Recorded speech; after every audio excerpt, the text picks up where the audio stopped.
고품격 용기 있는 방송 더불어민주당 서울시당 공식 팟캐스트 서당캐 32번째 방송 2부를 시작하겠습니다. 네, 1부에 이어 우리 든든한 서당캐 지킴이 박주민 의원님 함께 해주고 계십니다. 예, 박주민입니다. 네. 2부 스페셜 게스트 소개해드리겠습니다. 지난 국정감사에서 강원랜드 채용 비리를 끈질기게 파고들면서 새로운 사실을 밝혀내신 서울 금천구 이훈 의원님 나오셨습니다. 안녕하세요. 네, 안녕하세요. 아니, 이훈 그러면 탤런트 이훈. 네? 이 몸짱 있잖아요, 몸짱. 그 친구보다는 내가 나이가 더 많은데. 아니, 근데 이 몸매가 좀 비교돼서요. 우리 더불어민주당의 몸짱. 갈비 몸짱. 그러죠. 아니, 근데 굉장히 날씬하시고 몸 좋으세요. 아니, 근데 사우나에서 누가 우리 선배님 뵀는데, 예. 또 그런 대로 또 멋있다고 그래요. 아유. 이소룡의 몸매를 좀 글쎄요. 갖고 있다고. 네. 좀 말라가지고. 운동을 열심히 하시는 그러니까요. 거예요. 예. 그러니까 골체미는 군살이 볼만합니다. 군살이 없어. 예. 골체미는 볼만합니다. 골체미. 꼭 보러 가겠습니다. 네.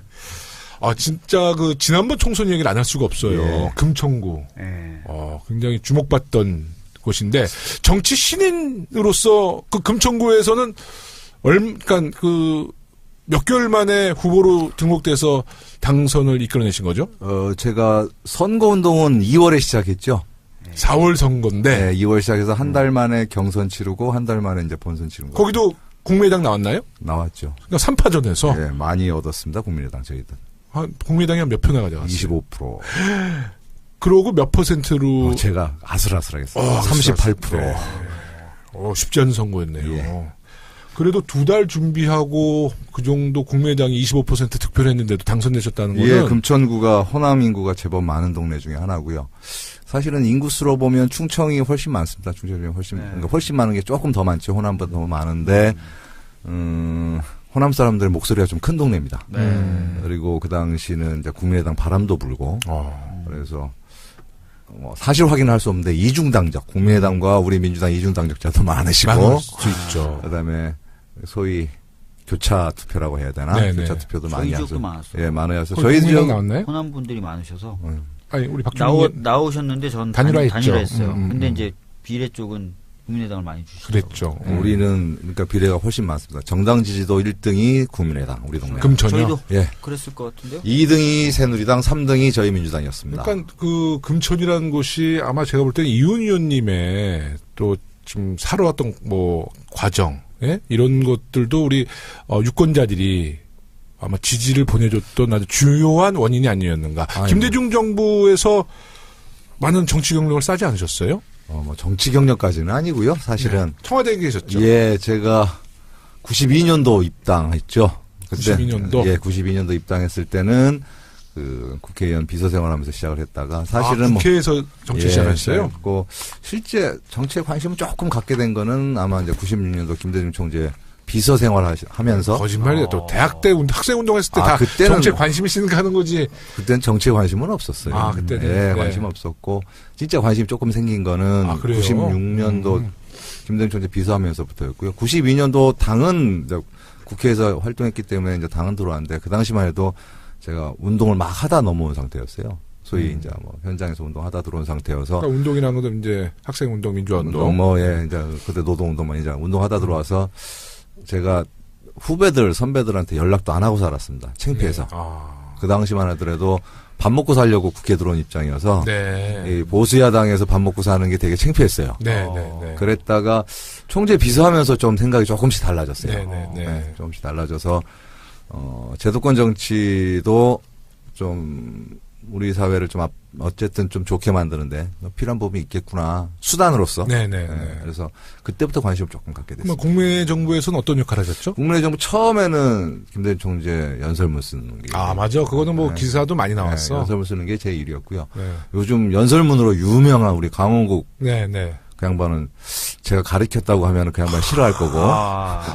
근데 하여튼 재주가 많으신 분이었어요. 김대중 대통령이 연설에 꼭 이런 얘기 있잖아요. 여러분, 저는 이렇게 생각하는데 여러분 생각은 어떻습니까? 예. 그게 아주 김대중 대통령 연설에 자주 그런 표현을 하시는데. 그거는 그 양반 소위 애드립이고, 제가 써드린 연설 말고 처음 시작을 존경하고 사랑하는 국민 여러분입니다. 네, 맞아요. 이게 이제 항영제 모든 지도자들이 항상 쓸 때 존경하고 사랑하는 국민 여러분이라고 쓰는데 처음엔 그런 게 아니었어요. 옛날 분들 정치인들은 보통 경애하는 국민 여러분 아니면 친애하는 국민 여러분입니다. 그래서 이승만 대통령. 예, 근데 친애하는 이거잖아.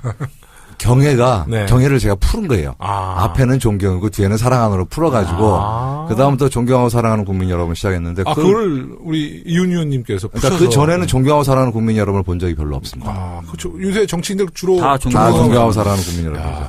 근데 그게 본래 경애를 나눠놓은 얘기였습니다. 네. 그 연설문 쓰다가 네. 연설문 쓰다가 그다음에 소위 예전에는 정책기획수석실이라고 했어요. 요즘에 이제 정책실장님이 생겼는데 정책기획수석실에 선임행정관 하다가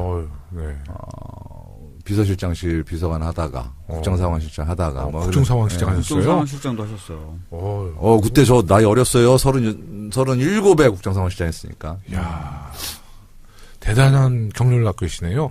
이윤 의원님이 그 학생운동하다 진역 사셨는데 서울구치소, 그러니까 그 당시 서대문 구치소에 이제 마지막 진역을 사시다가, 그 얘기 좀 잠깐 해주시죠. 이 서울구치소 첫 번째. 제가 87년도 사실은 대선 직전에 제가 구속돼서 들어갔는데, 그때가 서울구치소 이제 들어갔어요. 들어갔는데, 진짜 옛날 그러니까 서대문 구치소. 서대문 구치소죠. 지금 이제 독립문에 있는 거. 서대문 형무소. 그게 미결입니다. 그래서 다 모여있고, 제가 있던 방이 한 5인실인가 5, 6명 있었던 것 같아요. 미결수로 가 계신 거예요? 미결수 있을 텐데, 어느 날, 갑자기 새벽에 다 두드려 깨워 교도관들이 와가지고 아무 통보도 없이 새벽에 자고 있는데 다 깨우는 거야. 그러면서 그 다 문을 따고 다 나오게 해서 그 복도에 쫙 앉혀놓는 겁니다. 근데 그때 사람들 심정이라는 게 이게 이제 다 놀란 거야. 사형수?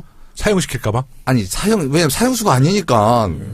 근데 이게 뭔가 문제가 생겼다는 거예요. 왜냐하면 그렇게 방을 따지 않거든요. 그렇죠. 새벽에 다 이제 폐방을 해놓고 방을 안 따는데 그렇게 다 내보내니까 딱 나와 보니까 다 나와 있는 거야.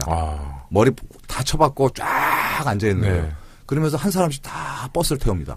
작전하듯이 군사작전 태우니까 사람은 처음 생각에는 전쟁 났다. 전쟁 났구나. 이거 전쟁 났구나. 이거 진짜 이게 이제 얘네들을 데리고 이제 어디를 가는 거야. 전쟁 났다고 생각해서. 버스를 딱 타고. 진짜 무서웠겠어요. 무서웠어요. 다들 웅성성하고 말을 못하고 수근수근 대면서 버스를 타고 가는데 이 버스가 창밖에 그때는 이렇게 까맣게 썬팅이 돼 있었습니다. 밖에 안 보여요. 근데 그 썬팅이 다 꼼꼼하게 안 돼 있으니까 요만큼 틈이 있어요. 그래서 옆에 이제 타고 옆에 이렇게 봤는데 그 서대문을 쭉 지나가는데 밖이 평온해. 일단은 전쟁은 아니다. 밖이 평온하니까 전쟁은 아니다. 너무 궁금했어. 그리고 딱 내린 데가 지금 과천에 아니요 의왕입니다. 거기 의왕에 있는 서울구치소. 새로 만든 서울구치소였어요. 서울구치소를 딱 들어가서 지금 박근혜 대통령이 살고 있는데. 그렇죠. 박근혜 전 대통령이. 근데 적금 진짜 많이 그 서대문 구치소에서 의왕에 있는 서울구치소 갔을 때 첫 느낌은 야 천국에 왔다. 일단 화장실이 수세식이고. 수세식. 예. 방은 너무나 깨끗하고 그다음에 따뜻한 거예요. 안 추워. 일단 춥지도 않고.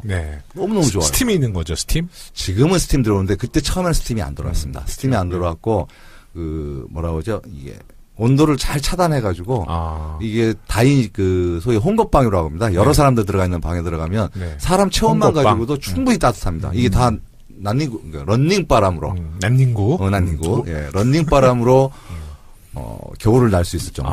그 당시 홍kop방에 저도 이제 처음에는 독꽃방 들어갔다가 열심히 독꽃방 싸움 해가지고 홍kop방으로 옮겼을 때 너무 편한 게 다들 런닝으로 입고 계시더라고요. 너무 따뜻하고 좋더라고요. 그래서 징역 살만하다라는 생각을 했었습니다.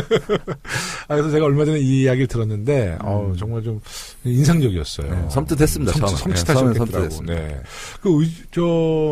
우리 김한정 의원님. 남양주에. 외사촌지간이라고 하는데 정말이에요? 예. 우리 한정형 아버님이 저한테는 외삼촌 되시고요. 정말요? 저희 돌아가셨지만 저희 어머님이 한정형 그러니까 고모 되시죠. 그러셨구나. 두 분은 좀 달라요. 우리 이윤 의원님은 약간 외운외강. 김한정 의원님은 좀 겉으로는 세 보이는데 외강내임. 겉으로는 세는데 만나보면 따뜻해. 근데 우리 이윤 의원님은 전형적인 외운외강 스타일이세요. 김한정 의원님도 김대중 대통령 때. 사실은 김대중 대통령, 제가 민주당 2년 당한 게 그 양반 때문입니다. 그래서 그 양반이 너 힘든데 하지 말고 이 동네 와서 같이 놀아보자 해가지고 사실 그 당시 92년도에 나타난 거예요. 지난 국정감사에서 아주 맹활약하셔서 여러 매체들로부터 국가 우수위원으로 선정돼서 굉장히 부럽더라고요. 아마 지역구 유권자들로부터도 칭찬 많이 받으셨을 것 같아요. 아니 뭐 보도도 많이 나왔고. 보도 보셨다는 분도 계신데 네. 이 우리 국회의원들 다 비슷하잖아요. 그러니까 중앙에서 의정 활동하는 건 우리 여기 앞에 박주민 의원처럼 이게 스타 정치인 아니고서는 네. 저 같은 이제 일반적인 정치인 같은 경우는 네. 잘 모릅니다. 스타 정치인 했더니 박주민 의원님이 손을 네. X자로 그런 말씀 하지 마세요. 이래서 겸손한 거야. 네. 하지 말래 이런 얘기. 너무 겸손하면 그것도 되게 꼴 보기 싫은 거 알죠? 너무 겸손하지 않아요. 적당히 겸손해. 적당히. 네. 근데 그래서 우리 같은 의원들은 사실 지역구에서 저 인간 국회 가면 뭐 하나 이런 생각하시는 분들이 계세요. 사실은 네. 뭐 다들 알다시피 우리 김영원님, 박주민님 항상 바쁘시고 한데 이 지역을 떠나면 지역 분들이 잘 모르잖아요. 네. 근데 우리 같은 사람 더더욱 모릅니다. 그런데 이제 나름대로 이런 데서 이렇게 평가를 해주면 네. 저 인간 국회 보내놨더니 놀고 있지는 않구나 네. 라는 정도는 하는 것 같아요. 네. 국회에서도 열심히 일하시지만 이윤희 의원님 지역구도 잘 챙기시는 것 같고요. 또 국회에서도 의정활동 너무 잘하시잖아요. 한번 강원랜드 이야기 좀. 그러니까요. 네, 채용비리요. 예. 안 할 수가 없는데. 강원랜드 채용비리 규모가 정말 역대급인 것 같아요. 네. 2012년에서 2013년 사이에 채용된 거의 모든 직원이 청탁위에서 뽑힌 게 맞나요? 예. 그때 당시 2012년 네. 1차, 2013년 2차 이렇게 뽑는데 전체 한 518명 뽑았어요. 네. 네, 그 중에서 493명. 그러니까 95%입니다. 야. 95%가 청탁자가 그러니까 있고 26명 빼놓고는 다. 청탁자가 있고 네. 그 청탁을 들어주기 위해서 서류 전형, 면접 전형 등등 모든 과정에 이제 관리를 시작하죠. 네. 점수 관리도 시작하고 해서 다들 뽑아줍니다. 그래서 야. 그게 이제 밝혀지게 된 게 이게 이제 공공기관 같은 경우는 사람을 뽑을 때 이게 다 TO가 있어야 됩니다. 아시잖아요. 네, 네, 네, 기재부에서 동의를 받아야 돼요. 근데 이게 동의 없이 사람을 뽑아놨어. 그래서 그게 문제가 돼가지고 그 다음에 강원랜드 사장하던 사람들이 이게 이제 문제가 되니까 나중에 이게 왜 이렇게 된 거야? 라고 한번 알아봐라. 감사관실에 얘기해서 알아보는 과정에서 이제 문제가 불거지기 시작한 거죠. 네. 그, 저도 네. 그 엑셀표를 봤는데 옆에 다 청탁자 명이 쫙 적혀 있어요. 너무 친절하게. 네. 아니 그래야 티를 낼 거 아니에요. 네, 네가 티 낼 뿐만 아니고 네가 청탁을 관리가 했다. 돼요. 그래야지 네. 이게. 그냥 이제 청탁을 받은 사람 입장에서. 아니 강원랜드 채용비리 내용을 들여다보면 이제 전현직 국회의원들이 다수 관련돼 있고. 예. 근데 그분들은 다들 지금 오리발을 내밀고 있어요. 그리고 일부에서 우리가 계속 좀 언급했던 법사위원장. 네. 이름은 밝히지 않겠지만 국회 법사위원장. 이름은 밝히지 마세요. 네네. 이름 안 밝힙니다. 그래 다 알아. 네, 법사위원장 자리를 맡고 계시는데 그분도 본인 관련 없다고 계속 네, 본인은 뭐 되풀이하고 본인 있거든요. 밑에 사람이 알아서 뭐 자기는 모르는 일이라고 얘기를 하죠. 아니 근데 지금 이 문제에서 또 그 국민들이 많이 공분하고 있는데 지금 수사를 하고 있나요? 네, 수사는 하고 있습니다. 이게 첫 번째 수사가 잘못됐어요. 잘못됐어요. 언제 첫 수사가 이게 재작년이죠, 이제. 예, 재작년. 재작년 수사가 있었는데, 네. 한 1년 수사합니다. 네. 1년 수사하는데, 검찰에서? 검찰에 네. 수사하는데, 춘천지검에서 하는데, 수사검사가 한 분이셨어. 네. 이렇게 대규모의 채용비리와. 한 명? 한 명이. 500명이 예. 연루됐는데. 예, 한 명이 수사하십니다. 네. 한 명이 수사하셔서, 수사를 마무리를 1년 만에 하시는데, 네. 문제는 이 큰 사건을 마무리하는데 보도자료 한 번 없습니다. 공식적인 브리핑 없이 그냥 기소를 하시죠. 기소를 하셔서 당시 사장이던 최영집 사장, 그다음에 그 인사팀장 하던 권모팀장이라는 친구가 있어요. 네. 네, 그 두 사람을 기소를 하죠. 그래서 재판을 받는 중이었어요. 제가 이것을 네. 다시 밝히지 않은 재판을 받는 중이었습니다. 근데 그 당시 검찰이 기소한 공소장 내용을 봤더니 네. 청탁자가 불상으로 돼 있습니다. 불상. 알 수 없다. 이거 진짜 웃기는 거거든요. 그러니까 아까 엑셀에 엑셀에 다 있는데. 있는데. 하고 좀 갖다 드리세요, 지금이라도. 갖고 있죠, 그 친구들이 검찰에서. 농담이죠. 네, 네. 갖고 있는데 네. 다 갖고 있음에도 불구하고 불상으로 해놨더라고요. 그래서 네. 이게 수사가 사실 제대로 되지를 않았습니다. 예, 이제 저는 추측건데 네. 법사위원장이라고 네. 아까 얘기하셨는데 네. 뿐만 아니고 그 당시 여러 명의 당시 이제 의원님들 네. 그다음에 그 강원도 지역의 유력 인사들이 워낙 많이 연루돼 있습니다. 네. 그래서 알게 모르게 그러한 사실은 무언의 압력도 좀 있었을 거고 압박도 네. 있어서 알아서 마사지를 한 거 아닌가 수사 과정 전체를 네. 그리고 발표도 그렇고 기소도 네. 그렇고 알아서 마사지한 게 아닌가라는 생각을 하고 있습니다. 최근에 그 법사위원장 문제는 네. 계속 집중적으로 보도가 됐잖아요. 예. 근데 법사위가 열리면 이런 문제로 법사위 의원들께서 문제제기 안 하세요? 아니 저희가 사실 이번 국정감사 때 집중 공격을 했죠. 네. 집중 공격을 했는데 이 방금 말씀하신 거 약간 보충을 하고요. 왜 이게 재밌는 거냐면 공소장이 진짜 누가 봐도 황당한 거예요. 네. 그러니까 업무를 방해했다는 겁니다. 부정하게 그 선발 절차에 손을 댄 거죠. 그래서 업무를 방해했다는 업무 건데 방해. 채용 업무를 네. 방해했다는 건데 청탁 그러면 근데 어떻게 부정하게 했냐? 청탁을 받아서 했다는 네. 거예요. 근데 청탁 받은 사실은 다 인정해서 기소를 하는데 청탁자가 없어.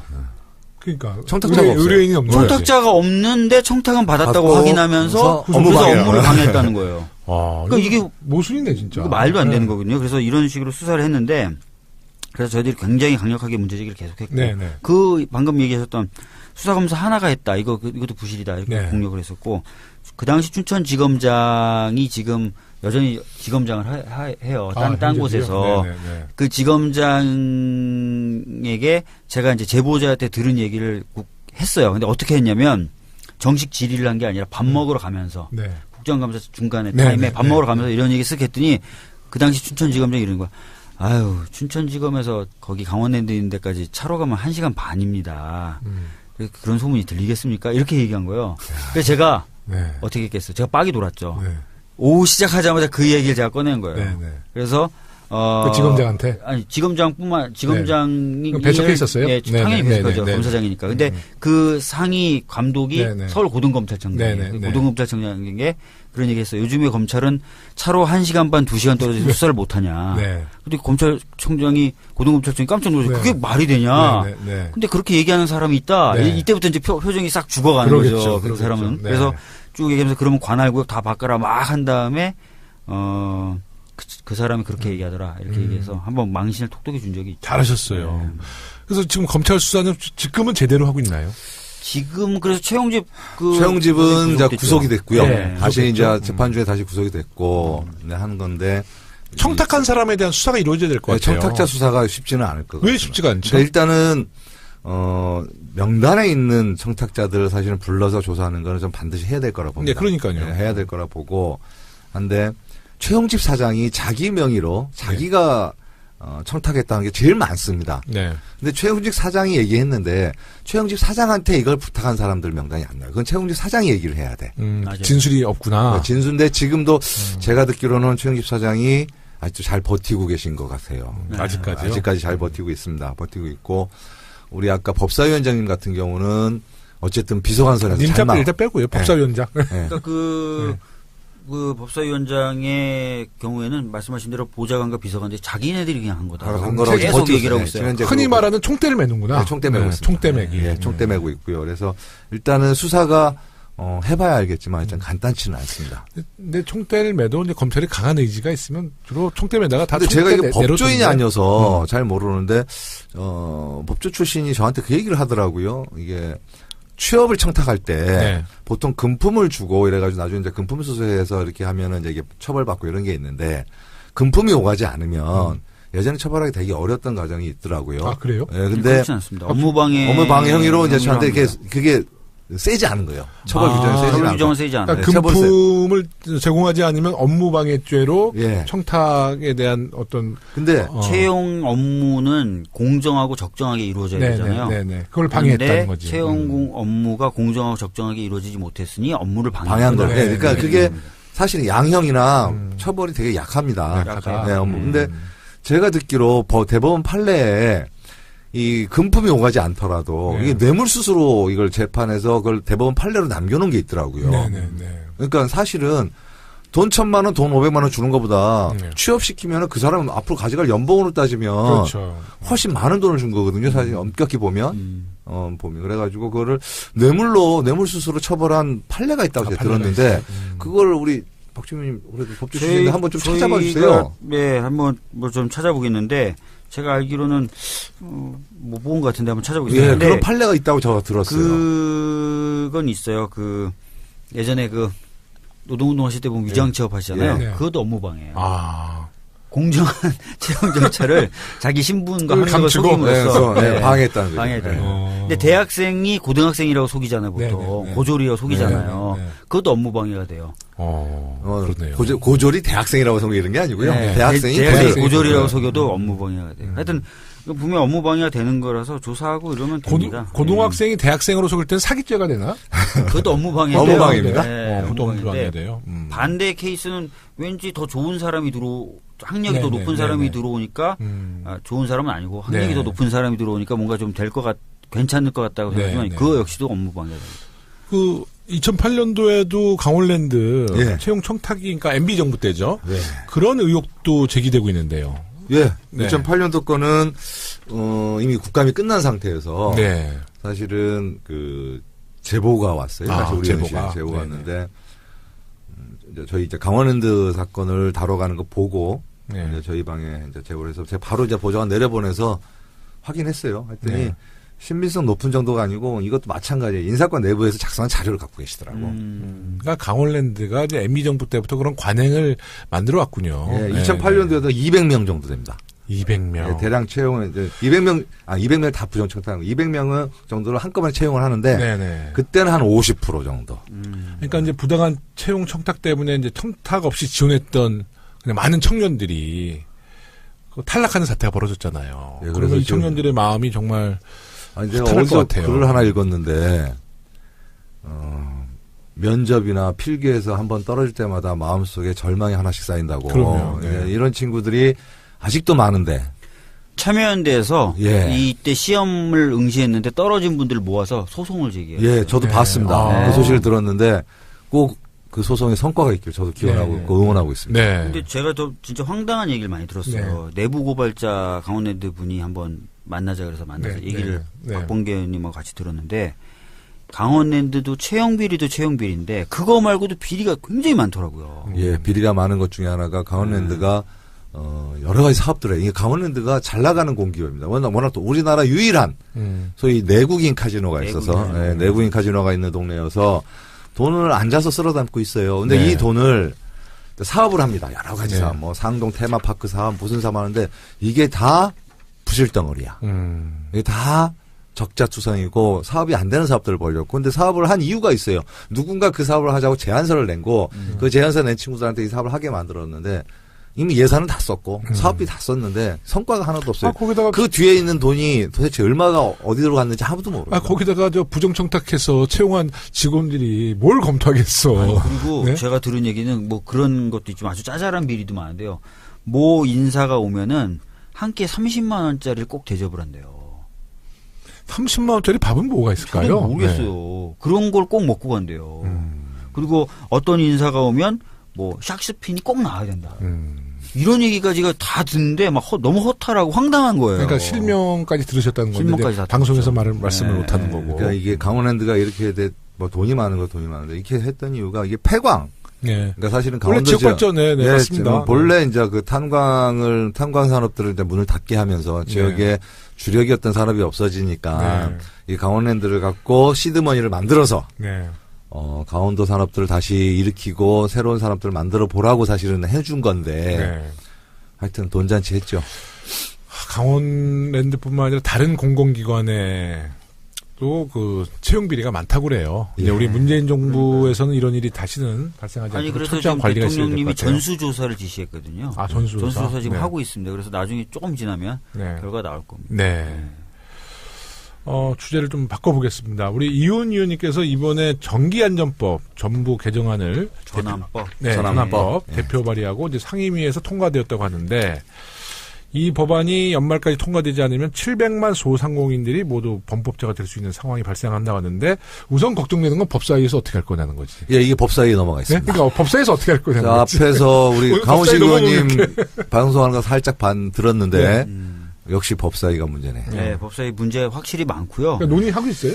아니 제가 알기로 아직 안건에 올라오진 않았습니다. 이제 쭉 이제 순서가 있겠죠. 근데 이게 순서 지키면 뭐 올해 문제가 처리 못하지. 올해 처리해 주셔야 됩니다. 아니 원래는 그래서 사실은 지난번 그 법사위 때도 법안을 굉장히 많이 좀 그 처리하려고 그랬었고 임시에 열어가지고 계속 처리하려고 그랬었는데 지금 보이콧을 하고 있어가지고. 근데 이 법이 처리 안 되면 네. 우리 이제 소상공인 한 700만이라고 얘기하는데 이 양반들 생계에 문제가 생겨 사업을 못해. 전기안전법에 대해서 좀 이야기 좀 해주세요. 어떤 그래요? 법인지 이게 청취자들이 모를 것 지금은 같아요. 전환법이라는데 이게 본래는 왜 전기안전법이 여기서 문제가 생겼을까 이렇게 생각하실 텐데 이게 법안 이름은 그래요. 전기용품 및 생활용품 안전관리에 관한 법입니다. 네. 그래서 이걸 합쳐서 그냥 전환법이라는데 본래는 법이 두 개가 있었어요. 네. 전기용품 안전관리법하고 생활용품 안전관리법. 네. 네. 근데 생활용품 안전관리법상의 대상이었던 가습기 혹시 네. 다들 기억하시죠? 네, 네.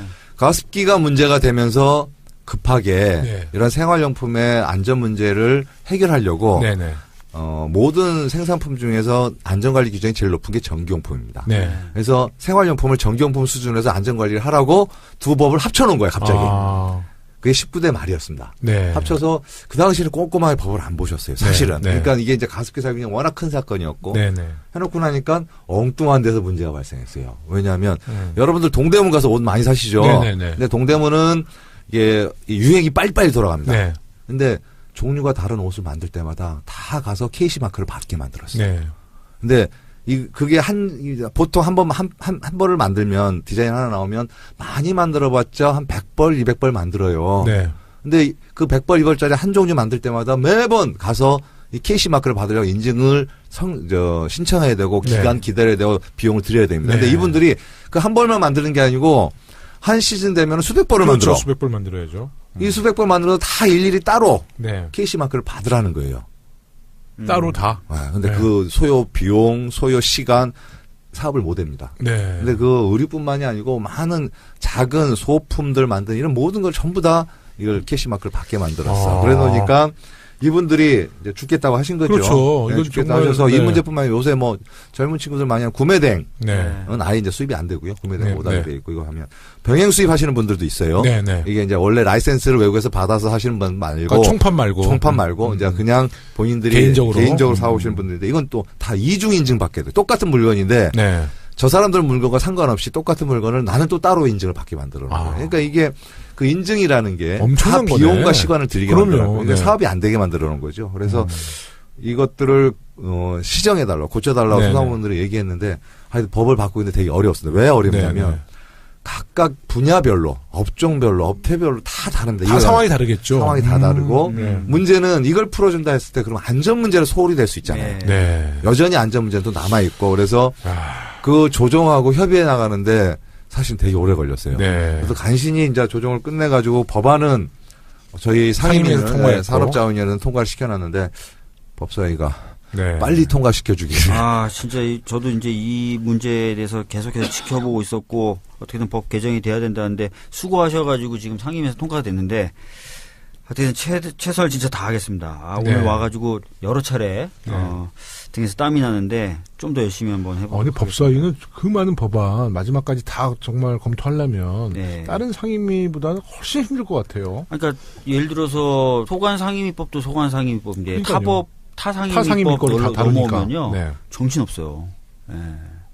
근데 사실은 타상위법은 이게 법 체계와 네. 조문 정리하는 정도 수준에서 사실은 좀 건드려 주셔야 되는데 처음부터 근본적으로 심의를 심의를 다시 하세요. 네. 그래서 그와 관련해서는 저는 분명히 국회 운영과 관련해서 좀 문제. 저도 문제 제기를 합니다. 그래서 네. 이번에 사실 정세균 의장님이 너무 법사위에서 오래 잡는다 그래서 몇 가지 안건을 본회의에 올렸잖아요. 근데 또 이제 그게 이제 빌미가 된 거예요 지금 파행에. 파행에. 네. 그러니까 권성동 위원장은 뭐 이러면 뭐 법사위 권성동 위원장이 법사위원장? 네. 네.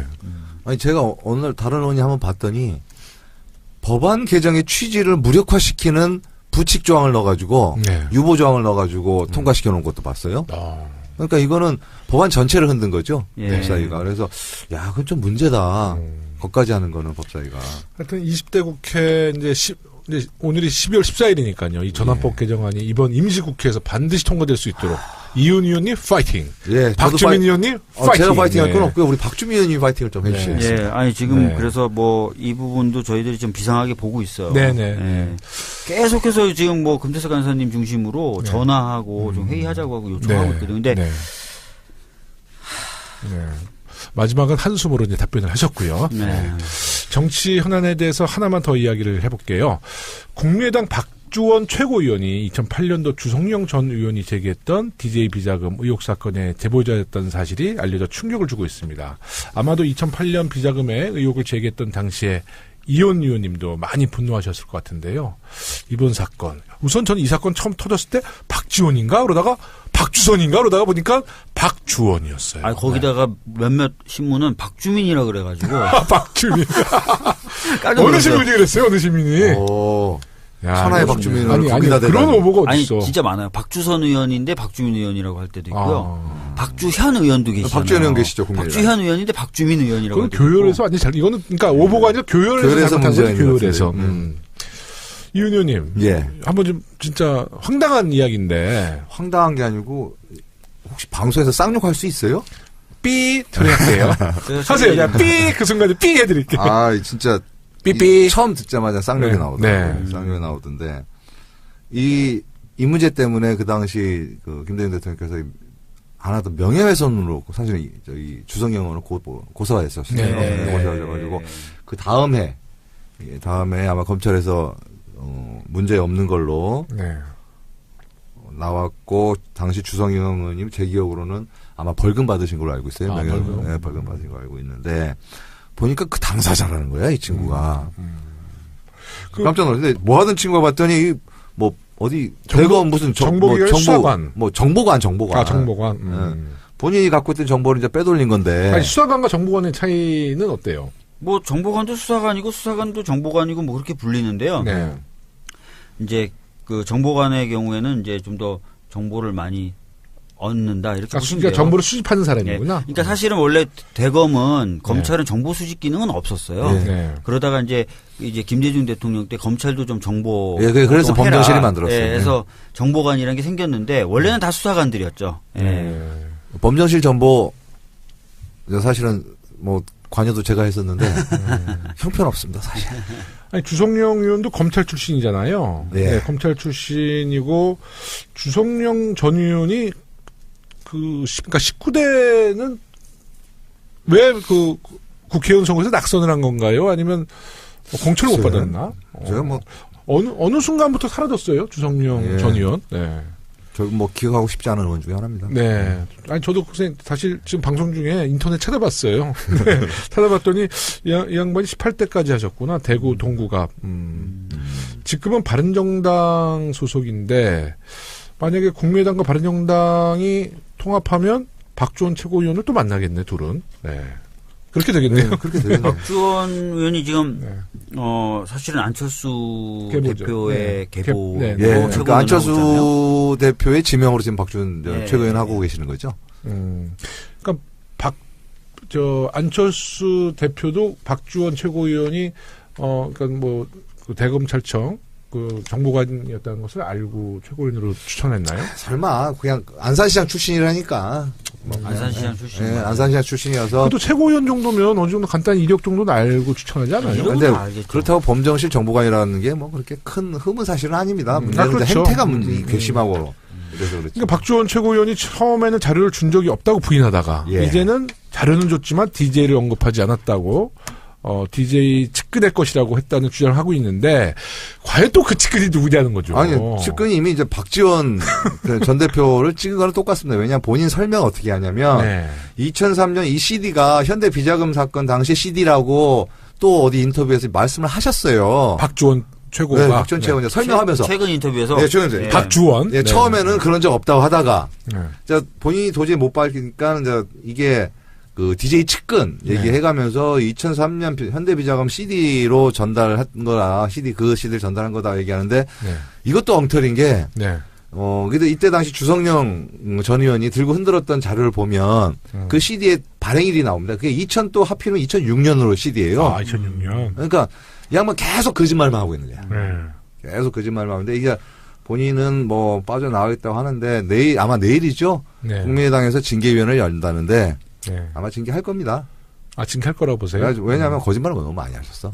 거짓말. 거짓말을 너무 많이. 거기다 하셨고. 국민의당이 DJ 정신 계승하겠다고 만든 정당인데 그 DJ 정신을 계승하겠다는 정당의 최고위원이 DJ를 죽이려는 정치 공작에 참여했다 그러면 그것은 정말 그러니까 네. 호남 사람들 가만 안 놔두죠. 호남뿐만 아니라 우리 국민들이 가만 안 용납하지 않죠. 그래서 안 대표가 그 정도의 정치적으로 부담스러운 사람을 끌고 갈 것 같지는 않습니다. 네.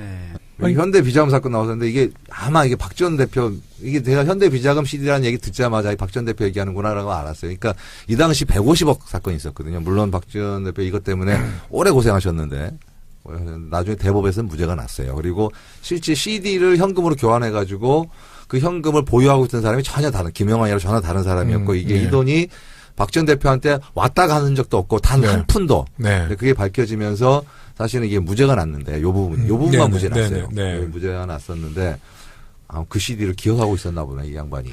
그 안철수 대표가 좀 박지원 최고에 대해서는 뭐 직접적으로 뭐 이렇게 언급한 내용이 있나요? 기억을 못하는데 뭐라고 한마디는 하신 것 같은데. 그러니까 사실 네. 뭐 이 정도 문제라면 자기가 추천했다 안 했던 당 대표로서 예, 한마디 굉장히 강력하게 해요. 어필하고 뭐 강력하게 어떤 이후에 이분에 대한 문제를 어떻게 논의해야 되는데 안철수 대표도 사실 생각보다는 이렇게 센 발언은 안 하시는 것 안 같아요. 하신 것 같아요. 제가 네. 기억을 못하는 거 보면. 과연 네? 국민의당의 정체성은 뭘까요? 아니 그래서 그 얘기 지금 하셔야지. 그 얘기가 되고 있잖아요.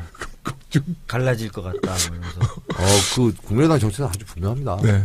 호남을 베이스로 한 뭐 DJ 정신부터 시작해서 네. 호남 정신을 계승한 데다가 플러스 안철수. 네. 이게 조합이 약간 요상하기도 한데 어쨌든 잘 버무려가지고 국민의당을 이제 선거를 치른 거죠. 총선을 치른 거였는데 잘 안 버무려지나 봐요. 네. 사실 안 버무려지니까 이게 이제 물과 기름처럼 자꾸 겉도는 것 같기도 하고 현재 보면 거기다 박지원 최고 여파로 이제 국민의당 당내 내용이 더 이제 막 심화되고. 예. 그런데 오늘 일부 언론에서는 임시국회를 마치고 나면 안철수 대표, 예. 유승민 대표가 전격적으로 통합선언을 할 거라는 거죠. 근데 이 통합선언 한다는 것은 이제 국민의당의 뭐 지도부와 호남 쪽 국회의원들의 의견을 그냥 외면하고 그냥 강행하겠다고 받아들여도 되는 거죠. 그렇게 할 수는 없고요. 네. 이게 대표가 마음대로 결정할 수 네, 있나요? 그렇게 할 수는 없고 네. 아마 국민의당 의원님들 만나서 여쭤보면 전당원 투표는 할 것 같다는 분위기입니다. 전당원 투표. 예, 그러니까 이 전당원 투표를 해서 당의 해산과 통합에 대해서, 그러니까 당의 운명에 대해서는 이제 전당원 투표로 결정이 돼 있는 모양입니다. 네. 아, 그건 그래서 결정했어요. 예, 그러게 돼 있고, 그러니까 이제 하겠다고 결정한 건 아니고요.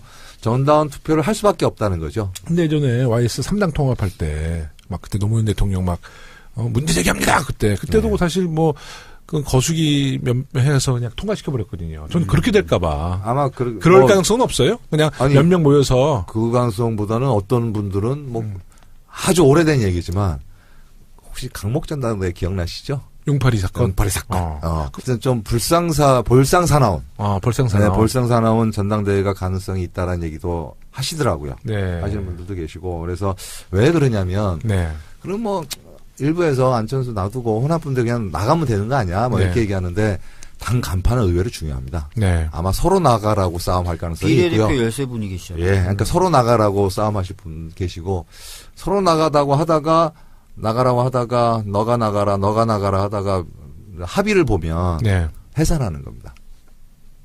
이게 이제 해체. 해산. 예, 해산할 경우에 저도 궁금한 게 비례대표 13명. 유지가 됩니까? 여러 유지됩니다. 그러니까 맞다. 해산, 출당 이런 경우 다 유지가 되죠? 유지됩니다. 해산 출당은 유지가 된다. 자진 탈당하면 안 됩니다. 그러니까 완전히 흩어모여. 예. 해쳐모여? 해쳐모여. 해쳐모여 할 경우에는 됩니다. 그래서 그 싸움을 근데 이게 바로 결론 나기 쉽지 않아요.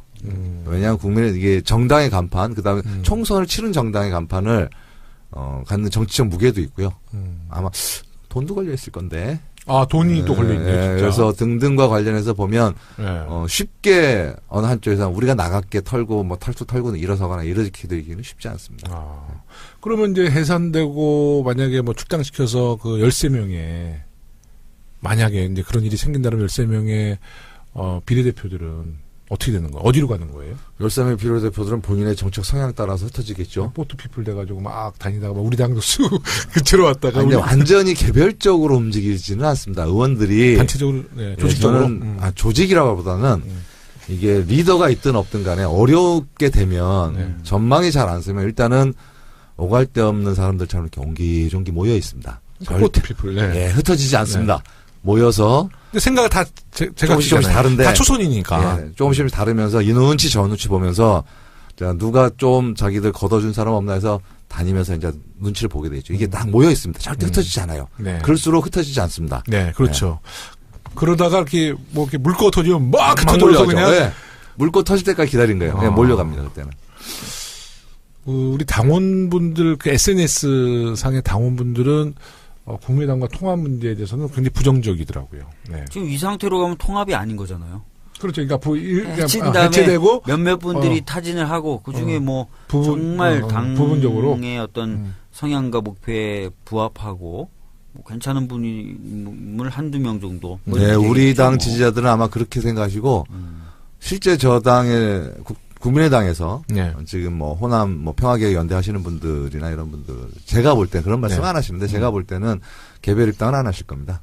그쪽에서 오히려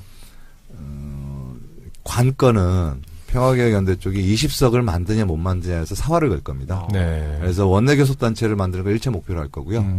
20석의 원내교섭단체만 만들어지면 저희 당 입장은 대단히 어려워지고 힘들어집니다. 진정한 캐스팅 보트를 휘두를 겁니다. 예, 그래서 지금 문재인 대통령께서 하시고자 하는 과제가 무지하게 많은데 네. 이 과정에서 대단히 힘들게 할 거고요. 네. 그러니까 비용이 비싸집니다. 이렇게 그렇게 되겠네요. 해쳐 모여서 바른당하고 붙은 분들은 우리 당하고는 좀 더 먼 쪽으로 가는 거죠. 멀리 가는 거죠. 네. 우리 당하고 좀 가까운 데 있는 분들이 한 10몇 명에서 20명. 예, 그 20명 만드는 게 지금 핵심이 돼요. 네. 그렇게 되면 진짜 이제 캐스팅 보트. 예. 야, 그렇게 캐스팅 보트 되면 우리 당 지지자들이 원하는 방식으로 뭐 우리가 고르고 이럴 수 있는 여지가 거의 없습니다. 그렇죠. 예, 그쪽도 똘똘 뭉칠 똘똘 테니까. 뭉쳐서 우리 당의 요구가 많아질 겁니다. 이번에 예산하실 때 보셨잖아요. 네. 예, 많은 요구가 있었고 한데 그 이상을 요구할 가능성이 있고요. 예, 그래서 당 입장에서 보면은 결단할 수밖에 없는 상황이 벌어질 수도 있습니다. 네.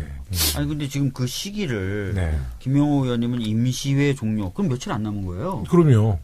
그렇게 보십니까? 시기가 그렇게 빠르다고 보십니까? 심리적으로는 이미 분당 수순입니다. 오늘도 평화개혁연대 하시는 분들은 광주에서 따로 지금 통합 반대 토론회 하고 계셨고요. 네. 저 안철수 대표하고 유승민 대표는 부산 가셔가지고 국민통합 모임 하시면서 또 두 분이서 나랑 똑같은 머플러 메고. 그 안철수 대표고 김대중 대통령 마라톤 대회 가서 그 현장에서도 사실 박지원 전 대표도 막 계란 맞고. 세례 막 맞았고 그랬는데 그 안에서도 이제 그 안철수 대표를 반대하는 시위와 또 그 박지원 대표를 또 반대하는 분들. 네. 야, 그러니까 뭐 호남 정신 또 김대중 정신 계승하겠다는 분들이 완전히 이제 남남이 됐군요. 네, 그러니까 네. 저는 심리적으로는 이미 약간 완전히 거의 분당 이상의 상황이 분당됐다. 심리적으로는 분당됐다고 저는 생각이 좀 들고요. 네. 근데 이게 현실적으로 분당을 할 것인가, 분당 시점이 어느 것인가는 좀 지켜봐야 되는데 그렇게 오래 걸리지는 않을 것 같고 제가 볼 때는 오히려 바른당에서 한 세네 분 정도 되는 분들이 이게 소위 보수통합에 대한 유승민 대표의 비전과 전망이 구체화되지 않으면 그분들이 먼저 나갈 것 같아요.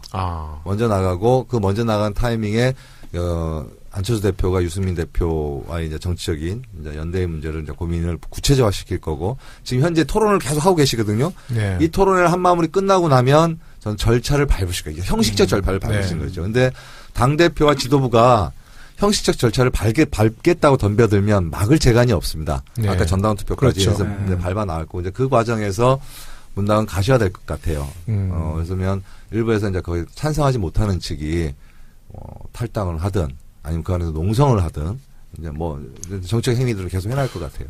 그 안철수 대표가 바른정당 통합하면 실제로 이제 호남은 버린다고 봐야 되는 건가요? 호남을 뭐 그런 이야기들이 있어요. 사실은 네.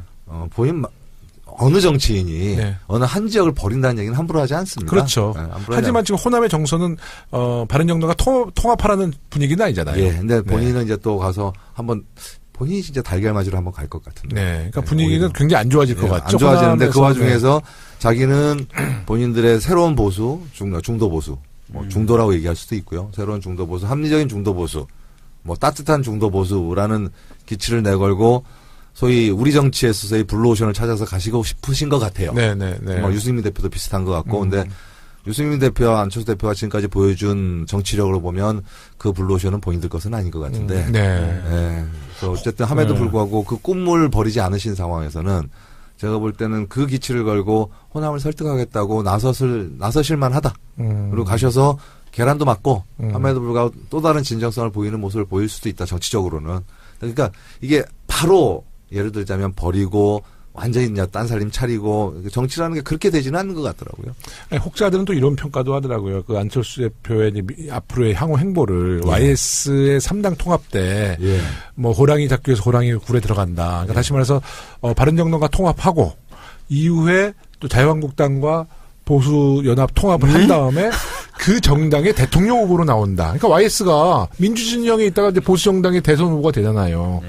뭐 안철수 대표가 이제 그런 구상을 갖고 있다라고 얘기가 나옵니다. 혹자들은 그런 이야기를 해요. 그러니까 역삼당 합당 얘기는 여의도 바닥에서도 아마 얘기를 좀 많이 하시는 분들이 나왔어요. 계셨는데 조금 그 안철수 대표를 좀 그냥 뭐 그까지 사람을 몰아가기 좀 그렇고 좀 이해하는 편으로 얘기하면 어떤 거냐면 중도 보수 아까 얘기했듯이 합리적이고 중도적이고 따뜻하고 그다음에 건강하고 새로운 보수를 새롭게 만들고 그 보수가 지금 현재 자유한국당으로 대표되는 꼴통 보수 비합리적이고 수구 보수를 대체하고 그 대체하는 과정에서 지금 자유한국당 내에 있는 그나마 나름대로 개별적인 합리성과 이런 것들 갖춘 사람들을 또 흡수하고 해서 새로운 보수를 건설하고 싶어 하는 거예요. 근데 그것을 사람들이 이제 역삼당 합당으로 얘기하는 거고, 그게 이제 좋게 얘기하는 거고, 좀 더 심하게 얘기하면 결국은 바른정당 합당하고 2차로 저쪽 자유한국당 합당하는 거 아니야? 뭐 이렇게 얘기하는 뭐 현실적으로는 그 이야기도 가능성이 매우 높죠.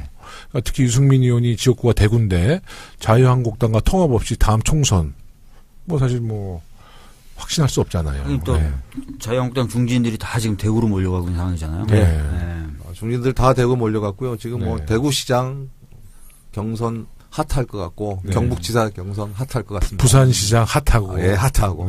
거기는 딱 이미 홍준표 대표가 그렇게 얘기하지 않았나? 본인들 지방선거 전망 얘기하면서 영남 하여튼 수성에 최선을 다하는 것처럼 얘기하셨던 것 같아요. 뭐 대구 지역구 이미 뭐 본인도 뭐 대구 지역구 이미 이야기를 하셨고요. 박주원 최고 사건을 철저하게 진상을 밝혀서 이제 정치 공작을 위한 허위 제보를 한 사실이 밝혀진다면 그 책임은 꼭 물어야 될 것 같습니다. 1차적으로 국민의당 내부에서는 가만 놔두지는 않을 것 같습니다. 내일 징계위 열린대요. 저는 뭐 강하게는 안 할 것 같아요. 그래요? 아니 안철수 대표가 강하게 하신다 그러면 지금 이미 좀 강한 게 좀 이야기를 하셨어야 되는데 저도 뭐 특별히 들은 이야기가 없는 것 같아요. 징계위원회 결과를 한번 지켜보자. 우리 일부에서 박주민 의원과 저와 일부 초대 손님이었던 강훈식 의원의 후원을 정말 우리 거지갑의 원조 박주민 의원님이 아주 따뜻하게 언급해 주셨는데 이원 의원님 요새 어떠세요? 후원금 어떠세요? 저요? 제가 후원금 얼마 들어오는지 잘 모릅니다. 저보다는 많으실 것 같아요. 그래요? 그러지는 않을 것 같은데, 그러니까 제가 후원금 얼마 들어왔는지 너무 보면 가슴 아플 것 같아서. 근데 저는 정말 뭐 제가 사실 이훈 의원님 걱정할 처지는 아니지만 너무 저평가되시는 의원님 같아요. 진짜 저는 우리 그 당내 하나의 그 전략 브레인 아니십니까? 브레인이고요. 정말 맡은 바 역할을 너무 잘하시잖아요. 제가 뭘 잘했는지. 제가 정말 말로 하면 밤새서 얘기할 수도 있어요. 지난번에 그 표결할 때도 저 국민의당 의원님 다 1대1 마크맨 해가지고 국민의당 의원들 표결 참여도 시키게 하고. 그거는 제가 이제 협치부대표이기 때문에 제 임무 중에 하나입니다. 근데 협치부대표라도 대화 안 되는 사람이면 가서 협치 못하죠. 근데 참 그런 거 잘하셨어요. 우리 고맙게도 우리 박주민 의원님 따뜻하게 응원의 메시지 좀 보내주시죠. 금천의 새봄 이윤을 응원해 주세요. 농협이십니다. 301-0588-3506-51 예금주 금천구 선거구 국회의원 이훈 응원해 주시기 바랍니다. 정말 고맙습니다. 이훈 의원님 후원금이 조금 더 채워지면 정말 의정활동 너무 잘하실 것 같아요. 응원합니다, 의원님. 안 채워져도 열심히 하겠습니다. 또 안 채워지면 안 채워진 대로 우리가 알뜰하게 살면서. 살려면 돼. 없으면 없는 대로. 알뜰한 당신은 최고. 고품격 용기 있는 방송 서당캐 32번째 방송 2부도 시간이 되었습니다. 끝까지 청취해주신 모든 분들께 감사드리며 저희는 다음 주에 더 유익한 이야기로 다시 돌아오겠습니다. 감사합니다. 감사합니다. 노동이 존중받는 사람 중심의 문재인 정부, 그중에 가장 열심히 하고 있는 고용노동부 장관 김영주입니다. 지난 1년간 서당캐를 아껴주신 청취자 여러분께 진심으로 감사드립니다. 여러분의 성원 덕분에 작년 12월 10일 첫 방송을 시작한 서당캐가 누적 청취자 1000만 명이라는 대기록을 세울 수 있었습니다. 사실 지난해 제가 서울시당 위원장으로서 시당 공식 팟캐스트인 서당캐를 처음 계획할 때만 해도 과연 호응을 얻을 수 있을까 걱정이 많았습니다. 그러나 청취자 여러분의 열정과 관심 그리고 와글와글 성원해 주신 덕분으로 그리고 출연해 주신 우리 당 국회의원님들과 게스트 제작진의 헌신적인 정말 눈물 나는 노력으로 서당캐가 이제는 명실상부한 고품격 정통정치 팟캐스트로 자리매김하게 됐습니다. 그리고 우리 김영호 의원이 사회를 잘 보는 덕도 있습니다. 제가 지난해 서당캐 첫 방송에 출연해 청취자 여러분께 첫 번째로 드린 약속이 있습니다. 바로 서울시당이 정권 교체의 선봉이 되겠다는 약속을 했습니다. 지난 대선에서 어땠습니까? 당원 여러분과 청취자 여러분의 열정에 힘입어 여러분과 함께 그 약속을 지킬 수 있었습니다. 서울의 49개 선거구에서 모두 문재인 대통령 당시의 후보가 모두 승리했습니다. 그거는 여러분께서 저를 약속을 지킬 수 있도록 팍팍 밀어주셨기 때문에 좋은 결과가 있었던 것입니다. 지금은 고용노동부 장관직을 수행하기 위해 서울시당 위원장직도 눈물과 함께 내려놓고 최고위원도 내려놓고 고용노동부 장관 일만 하지만 마음만은 항상 당원 여러분과 함께 하고 있습니다. 잊지 말아주세요. 이제 제가 두 번째 약속을 드리겠습니다. 문재인 정부의 고용노동부 장관으로서 문재인 대통령께서 국민과 당원 여러분께 약속드린 나라다운 나라, 노동이 존중받는 사회, 그리고 사람이 우선인 대한민국 만들겠습니다. 국정의 최우선 과제인 일자리 문제를 해결하고 청년들의 구직이 걱정이 없는 나라, 노동자들이 일한 만큼 정당하게 임금을 받는 나라, 그리고 안전한 일터에서 일하는 나라, 비정규직 노동자들이 고용 불안과 차별이 없는 대한민국을 만드는데 매진하겠습니다. 대한민국이 OECD 최고 수준인 근로시간 반드시 단축해 저녁이 있는 삶, 우리 국민들께서 일과 삶의 조화를 이룰 수 있도록 최선의 노력을 다하겠습니다. 모두가 어려운 과제이지만 제가 두 번째 약속을 지킬 수 있도록 하는 것은 청취자 여러분들께서 서당캐를 많이 들어주셔서 우리 민주당이 계속 존재감 있게 서당캐가 잘 나갈 수도 있도록 하면 저는 두 번째 약속도 지킬 수 있다고 생각합니다. 청취자 여러분께서 문재인 정부의 성공을 위해 다시 한번 촛불의 그 성원, 그 마음으로 힘을 모아주시기 바랍니다. 서당캐 1주년 다시 한번 축하드리고 어려운 시간 쪽에서 나오는 우리 국회의원들이나 서당캐 게스트들 여러분들 많이 사랑해 주시고 그리고 제가 서당캐 못 나가고 서울시당에 못 나가더라도 고용노동부 장관직 성공하면 문재인 정부 성공하는 거 아니겠습니까?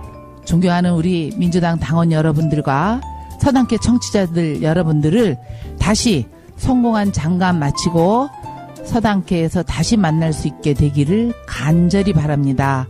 연말 잘 보내시고 좋은 새해를 맞이하기를 바라겠습니다. 감사합니다.